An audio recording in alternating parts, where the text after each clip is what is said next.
আমরা মেয়েরা বিয়ের পর পৃথিবীর যে কোনো সুন্দর জায়গায় ঘুরতে যাওয়ার থেকে মনে হয় বাপের বাড়িতে গিয়েই কয়েকটা দিন কাটিয়ে আসি। তো হ্যালো বন্ধুরা, welcome back to my YouTube channel Susmita story. তোমরা সবাই কেমন আছো? আশা করি সবাই ভালো আছো, আর আমিও কিন্তু খুবই ভালো আছি। তো 15ই আগস্টের দিন সকাল সকাল ঘুম থেকে উঠে আমরা দুজনে প্ল্যান করেছি কোথাও একটু ঘুরতে যাব। তো আমি ভাবছি না বাড়ি থেকেই ঘুরে আসি, কারণ আমি কিন্তু কয়েকদিন আগেই বাড়ি থেকে ঘুরে এসেছি। তো ভাবলাম না আর একবার যাই ঘুরে আসি, কারণ তুমি বাপের বাড়িতে যতই যাও না কেন মনটা কিন্তু ওখানেই পড়ে থাকে। তো যেই কথা সেই কাজ, আমি কিন্তু চলে এসেছি আমার বাপের বাড়িতে।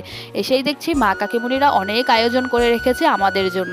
আর এই গাছগুলো কিছুদিন আগেই দেখে গেছি একদম চারা, আর এসে দেখছি সুন্দর ফুল ধরে আছে, আর এই গাছগুলো কিন্তু আমার বোন গেড়েছে।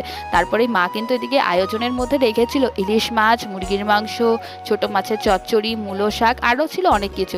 তো তারপরে কিন্তু আমরা প্ল্যান করলাম আজ আমরা কলা পাতায় খাবো। আর এই কলা পাতায় খেতে কিন্তু আমার বেশ ভালো লাগে, আর ওকেও বলছিলাম আজ কলা পাতায় খেয়ে দেখো, ও কিন্তু বেশ মজা। এইটা আমার হচ্ছে মাসি, তো আমার